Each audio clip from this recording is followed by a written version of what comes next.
Hey guys, so today we're going to be talking about sleep training Connor. This is probably the number one topic that I get messaged about on Instagram, so I decided that I would do a video to talk about it, share with you guys our experience. I'm not a sleep consultant or an expert, so please note that the advice in this video was tailored to Connor. And he just had a really good nap, so hopefully he's cool about being in this video with us. So we never actually officially sleep trained Tommy, and as a result, he was never really a great sleeper. We never had a schedule or a plan, so I knew that with Connor, I didn't want to make that mistake, and I reached out to a sleep consultant right around when he was 16 weeks old because he was waking up multiple times in the night. He was sleeping next to me, and so this advice was from the sleep consultant that we hired from Boston Naps here in Boston. So first she asked me what we were doing, what was working, what wasn't. The first thing that she told me was that we needed to put him to bed sleepy but awake. This is something that we had been doing. Next, she said we were going to ditch the swaddle.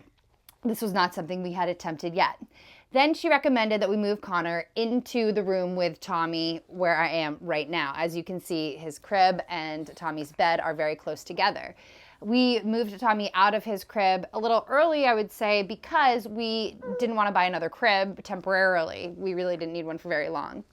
Next, she told us that we needed to abide by the 10-20-40 rule. What that is, you put the baby down. If he cries for 10 minutes, you can go in, tap the baby, say, "Hi, buddy, you're okay," and then you leave.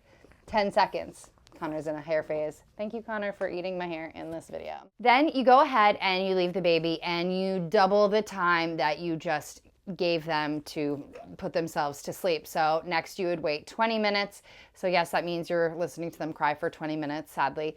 And then you can go in again, give them a little pat, "Hey, you're okay, buddy," and then leave again for 40 minutes. When it came to going down to go to bed, Connor really didn't cry very long. We rarely had to do the whole 20 minutes.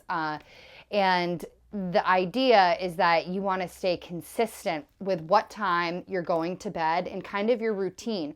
Our routine is really short. I bring Connor up, I read him a book, I put on a new diaper, I put on his sleep sack, I nurse him in a quiet, dark room, and then I bring him into his crib with a sound machine. We use the Dome sound machine.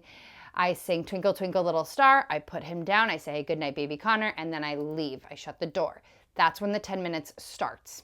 So going down to go to bed was not a hard thing for Connor to learn. He's pretty good about it.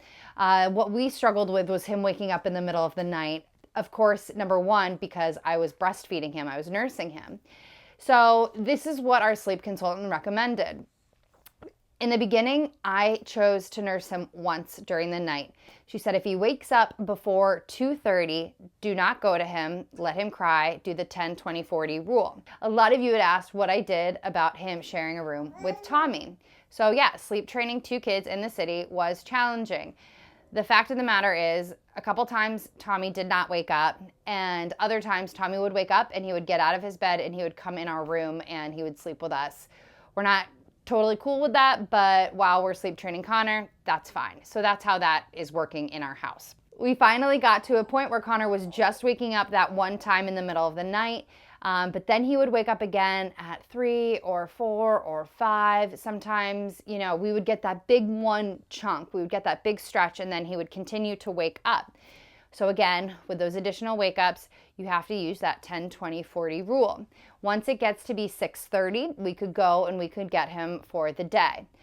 In the end, we ended up just doing the extinction method, which is you just don't even go in at all, you just let him cry. That was really hard to do, but eventually we did get him to go back down after that one feed until 6:30 or 7 or 7:15 if he was crying for a little bit longer. Then Connor got the croup.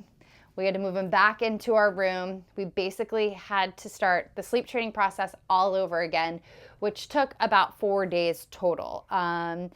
But then I decided that I wanted to get rid of the middle of the night feed. We successfully got rid of it cold turkey. Again, he would wake up at 3. We'd have to let him cry, 10-20-40. Then it moved to 4. Then it moved to 5. And then he just slept through the night. Then we went away for Thanksgiving. and we had to do sleep training all over again. You need to stick to your guns. Your child needs to learn how to self-soothe. There's nothing in their crib. There's no binkies. There's no loveys, nothing. All they're wearing is their sleep sack. They need a dark room and they need a little bit of ambient noise, like a sound machine. And they just need to learn how to put themselves back to sleep. You and I, we don't sleep straight through the night. We wake up, we go to the bathroom, we go back to bed, and we put ourselves back to sleep. That's what we're trying to teach these infants so that they can learn these skills that they can use honestly throughout the rest of their lives. Of course, there are different cries, and a lot of times I can't let Connor cry it out. I can't. Last night, even though we've been doing this for over a month now, I did feed him in the middle of the night. The sleep training consultant that we used, she said to drop that, have your pump next to your bed all set, ready to go. Just pump a little bit to take the edge off of you, and within a few days it will regulate. If you have any questions, let me know down below in the comments. I didn't want to make this video too long, but I kind of just wanted to give you the tools. Essentially, you just need to decide before you go to bed, we are not going to go in tonight. We are going to stay strong, okay? And that's kind of what Nick and I had to do. I felt bad letting Connor cry because I thought he was ruining Nick and Tommy and my night's sleep when I knew I could go in and nurse him and he would go right back down and go to bed. However, I stuck to my guns 2 or 3 nights in a row. By the 4th night, Connor was sleeping 7 to 6:30. Of course, we just went to New York and that kind of, we now have to start from scratch again. But already he did a longer stretch last night and I'm confident in 2 or 3 days we will be back to our 7 to 7 or 7 to 6:30 routine. That's all I've got to say today. Don't leave your troll comments below because each mom has to do what's best for her. And I'm just sharing what works for us. I'm Sarah, subscribe to my channel and I'll see you soon.